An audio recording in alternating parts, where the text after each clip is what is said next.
I've got my top 20 rookie running back rankings for this season. We just did the wide receiver rankings. I posted that yesterday, so make sure you go and check that out. And before we get into this, just do me a quick favor, smash that like for me, smash that subscribe if you're new.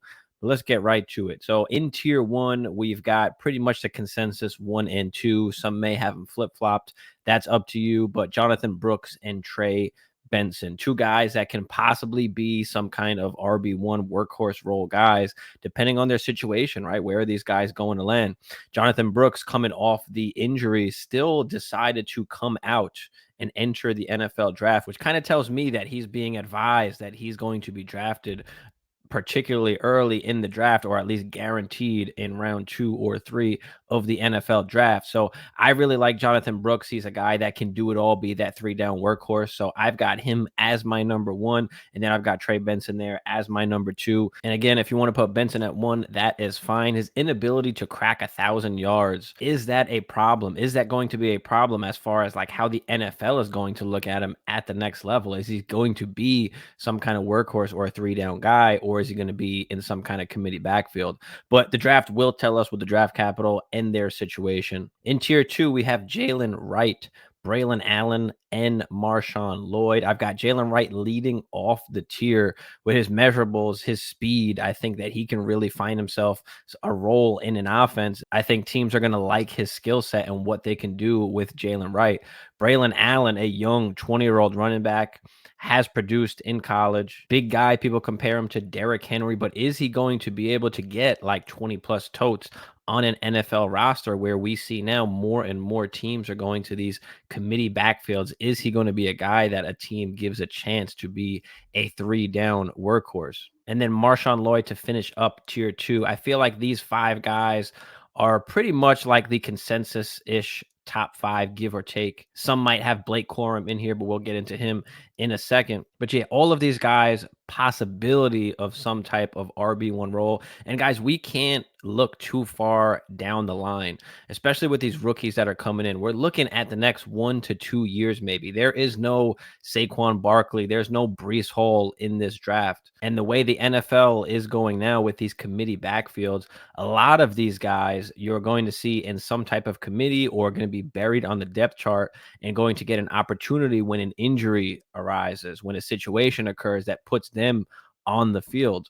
So more than anything with the running backs in this class, it's really going to matter where these guys get drafted. What teams do they go to? What situations are they in? And I feel like after these 5 guys here, pretty much anything can happen with any of the running backs after that. Leading off tier 3, we've got Blake Corum. Ton of college production, but last year just wasn't that efficient. Just had a hard time kind of making guys miss. Was that a result of coming back from the injury, being the first year back from that injury? We'll see what happens in the NFL, how his skill set translate, and who's going to wind up taking a shot on him. He's got potential to do some damage in the NFL as well. Next in this tier, you've got Ray Davis, good college production there, and of course, Audric Estime as well, big guy. Drop down rankings because of his 40 time in the NFL Combine. And I feel like these guys don't have that necessarily RB1 type workhorse role in them in the NFL. At least I think the NFL doesn't see these guys as those type of players.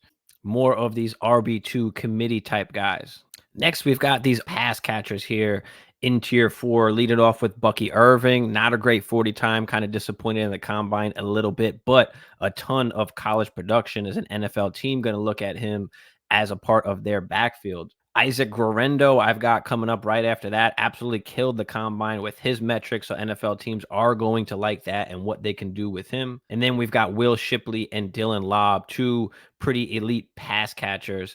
All of these guys, good pass catchers, some of those good RB2s. Can they find themselves a pass catching role in an offense for a team and be reliable for us in fantasy football? Can they be those type of RB2, RB3 flex kind of guys that we can fill in? Then I've got in tier 5, a couple guys that I like from smaller schools: Kamani Vidal, Rasheen Ali, and then, of course, you've got Cody Schrader as well there.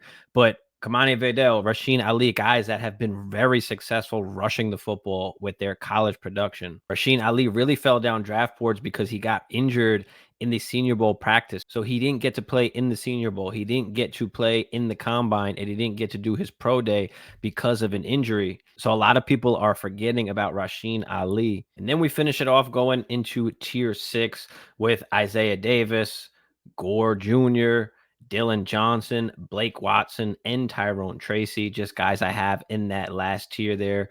Could get some late draft capital. We'll see what happens in the NFL draft, but these are the 6 tiers I have, the top 20 rookie running backs I have for this class. And this running back class, I know we've said that it is not a good running back class, but it actually is a very good running back class. We just don't have elite running backs. We have a bunch of RB2s, RB3s, flex types, a bunch of committee guys that will get some work in their first couple years just by situation with injuries that happen, or some teams really do need some guys right now to step in and get a role right away. And I think that from basically tier 3 on, these are all guys that you're going to be able to pick up decently late in your rookie drafts, end of second round, third round, fourth round in your rookie drafts. So depending on the situation, just keep an eye on some of these guys, some of these names, and we'll see where they wind up going and who we can take shots on late in our rookie drafts. Where do you see some of these guys? Is there anybody maybe that I missed that you do have up here? Let me know what you guys think down there in the comments. But before y'all get out of here, do me a quick favor. Smash that like, smash that subscribe for me if you're new. I appreciate y'all. See y'all on the next one.